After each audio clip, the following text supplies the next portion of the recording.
Manifestement, il y a des problèmes de fonctionnement avec cette force régionale. La première, je l'ai évoqué ici, la première raison qui nous pousse à nous poser des questions, c'est le rôle de qui était assigné à cette force régionale et qui n'est pas du tout rempli. Aujourd'hui, il y a dans certaines localités une cohabitation observée entre les contingents de la force régionale est-africaine et les terroristes du M23, ce qui n'était pas prévu au programme.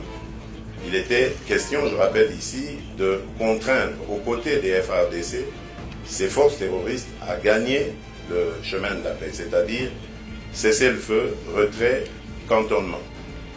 Et aujourd'hui, malheureusement, on constate qu'il y a des forces qui tolèrent, en plus du fait que des officiels, soit des pays de ces contingents, ou des officiels militaires du contingent même, en arrivant sur le sol de la RDC, on dit clairement qu'ils ne venaient pas pour combattre le M23, ce qui n'était pas du tout...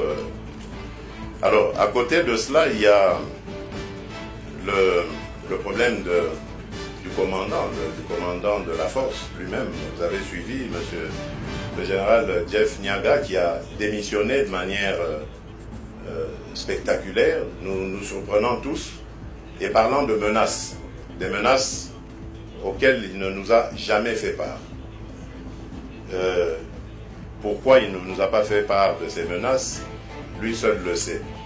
Et lorsqu'il décide de quitter la République démocratique du Congo, le Kenya désigne directement un autre commandant de la force sans consultation, comme si cette force n'appartenait que au Kenya. Donc manifestement, il y a un problème dont nous avons besoin de parler pour clarifier la situation. Et comme le mandat s'achève au mois de juin, si à cette date-là, nous estimons que le mandat n'est pas rempli, je crois que nous allons décider de raccompagner ces contingents venus à la rescousse de la République démocratique du Congo avec honneur, les remercier pour avoir essayé d'apporter leur part de contribution à la paix en République démocratique du Congo.